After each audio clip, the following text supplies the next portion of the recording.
قرآن ہے میرا رہنما، قرآن شفا ہے، نور ہے قرآن، جلا دل کی میرا قرآن، رضا رب کی میرا قرآن، قرآن قرآن۔ الحمد للہ رب العالمین والصلاة والسلام علی سید المرسلین، اما بعد فاعوذ باللہ من الشیطان الرجیم، بسم اللہ الرحمن الرحیم۔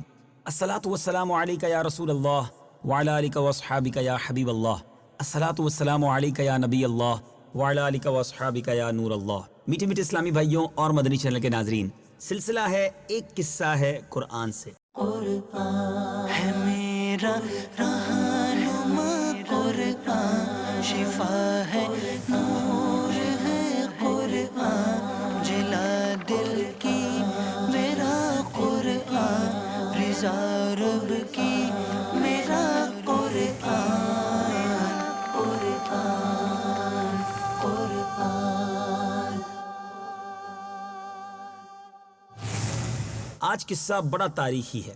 حضرت آدم علیہ السلام کی زمین پر تشریف آوری کا سبب یہی ایک واقعہ ہے۔ جی ہاں، آج ہم بات کریں گے حضرت آدم علیہ السلام کی توبہ کی۔ یہ واقعہ، یہ کہا جائے تو غلط نہ ہوگا کہ دنیا کے اولین واقعوں میں سے ایک واقعہ ہے۔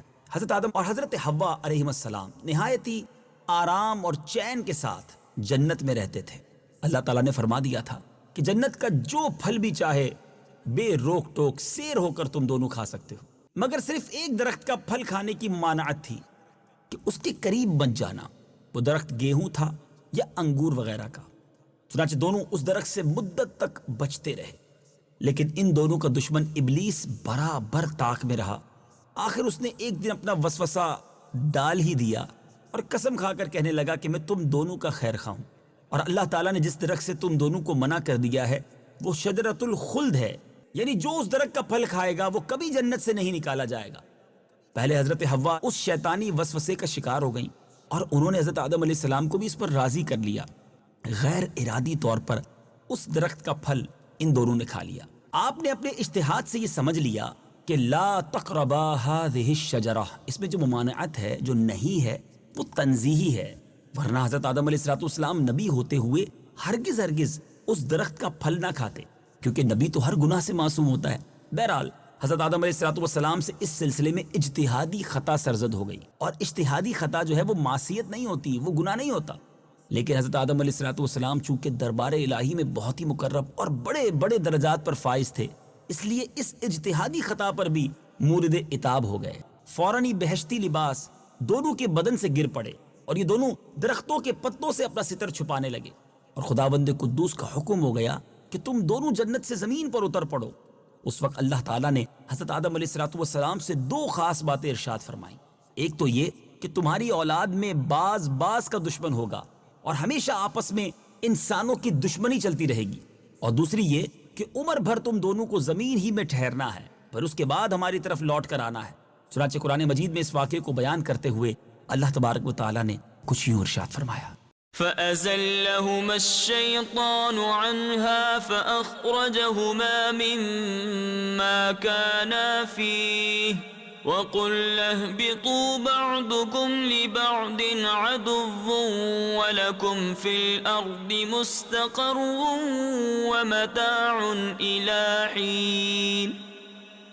تو شیطان نے ان دونوں کو جنت سے لغزش دی، پس انہیں وہاں سے نکلوا دیا جہاں وہ رہتے تھے، اور ہم نے فرمایا تم نیچے اتر جاؤ، تم ایک دوسرے کے دشمن بنو گے، اور تمہارے لیے خاص وقت تک زمین میں ٹھکانا اور زندگی گزارنے کا سامان ہے۔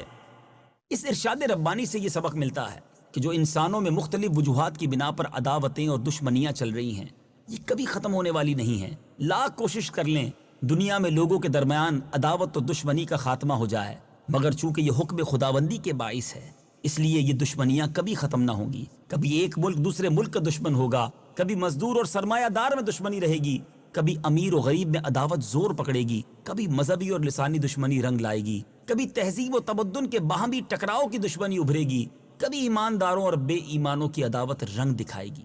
الغرض دنیا میں انسانوں کی آپس میں عداوت اور دشمنی کا بازار ہمیشہ گرم رہے گا، کیونکہ جس طرح اندھیرے اور اجالے کی دشمنی، آگ اور پانی کی دشمنی، گرمی اور سردی کی دشمنی کبھی ختم نہیں ہو سکتی، ٹھیک اسی طرح انسانوں میں آپس کی دشمنی کبھی ختم نہیں ہو سکتی، کیونکہ اللہ عز و جل نے حضرت آدم علیہ الصلوۃ والسلام کے زمین پر آنے سے پہلے ہی فرما دیا تھا بعدکم لبعد عدو، یعنی ایک انسان دوسرے انسان کا دشمن ہوگا۔ تو یہ عداوت و دشمنی خلقی اور فطری ہے جو حکم الہی اور اس کی مشیت سے ہے، تو پھر بھلا کون ہے جو اس عداوت کا دنیا سے خاتمہ کر سکتا ہے؟ البتہ ہمیں نرم رہنا ہے، ہمیں شفیق رہنا ہے، ہمیں کسی سے لڑائی نہیں کرنی، بلکہ صبر کا دامن تھام کر جتنی زندگی اللہ نے مقدر کی ہے اتنی زندگی میں لوگوں کی بھلائی کا سوچنا ہے، امن اور بھائی چارے کی بات کرنی ہے۔ بہرحال میرے بیچ اسلامی بھائیوں، اس واقعے کو لے کر ذرا آگے چلتے ہیں۔ حضرت آدم علیہ الصلوۃ والسلام نے جنت سے زمین پر آنے کے بعد 300 برس تک ندامت کی وجہ سے سر اٹھا کر آسمان کی طرف نہیں دیکھا اور روتے ہی رہے۔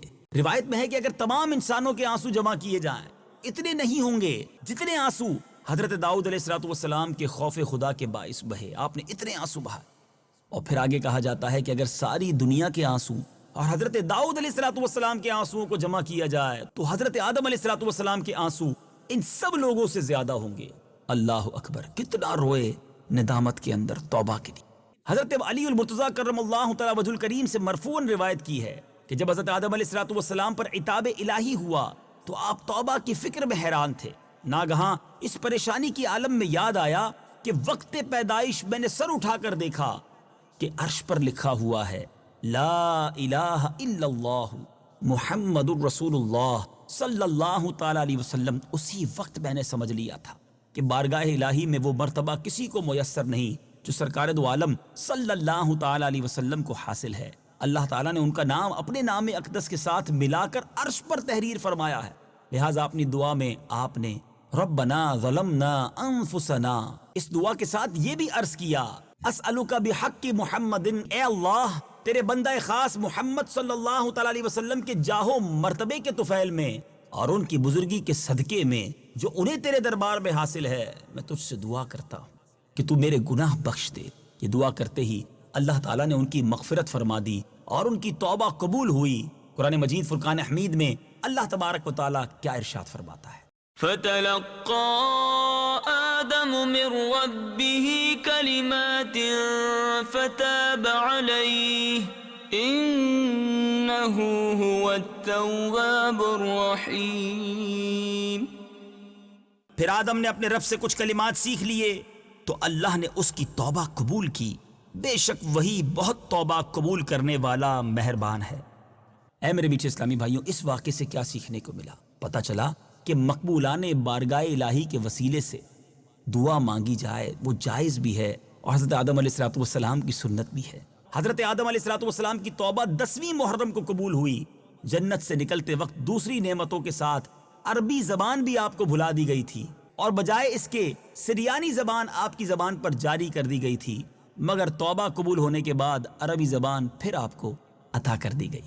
ایک اور بات سیکھنے کو یہ مل رہی ہے کہ حضرت آدم علیہ الصلوۃ والسلام کی خطا اجتہادی تھی اور اجتہادی خطا معصیت یعنی گناہ نہیں ہوتی، اس لیے جو شخص حضرت آدم علیہ الصلوۃ والسلام کو عاصی یا ظالم کہے وہ نبی کی توہین کے سبب دائرہ اسلام سے خارج ہو جائے گا۔ اللہ تبارک و تعالی مالک و مولا ہے، وہ اپنے بندہ خاص حضرت آدم علیہ الصلوۃ والسلام کو جو چاہے فرمائے، اسی میں ان کی عزت ہے۔ دوسرے کی کیا مجال کہ خلاف ادب کوئی لفظ زبان پر لائے اور قرآن مجید میں اللہ تعالیٰ کے فرمائے ہوئے کلمات کو دلیل بنائے۔ اللہ تعالیٰ نے ہمیں انبیاء کرام علیہ السلام کی تعظیم و توقیر اور ان کے ادب و اطاعت کا حکم فرمایا ہے، لہٰذا ہم پر یہی لازم ہے کہ ہم حضرت آدم علیہ الصلوۃ والسلام اور دوسرے انبیاء کرام کا ادب و احترام لازم جانیں اور ہرگز ان حضرات کی شان میں کوئی ایسا لفظ نہ بولیں جس میں ادب کی کمی کا کوئی شائبہ بھی ہو۔ اللہ تعالیٰ ہمیں انبیاء کرام سے سچی محبت عطا فرمائے، ان کا ادب کرنے کی توفیق عطا فرمائے، اور اس واقعے سے ہم سب کو یہ سیکھنے کی بھی توفیق عطا فرمائے کہ خطائیں بہت ساری ہیں، سچے دل سے توبہ کریں اور آئندہ گناہ نہ کرنے کا عہد کریں، ندامت کریں، آنسو بہائیں، سرکار علیہ الصلوۃ والسلام کا وسیلہ پیش کریں۔ اللہ کی رحمت سے امید ہے ہماری توبہ بھی ضرور قبول ہوگی۔ مدنی چینل دیکھتے رہیے، اگلے سلسلے میں ایک اور قصہ قرآن کا لے کر حاضر ہوں گے۔ صلو علی الحبیب صلی اللہ تعالی علی محمد صلی اللہ علیہ وسلم۔ قرآن ہے میرا رہنما، قرآن شفا ہے، نور ہے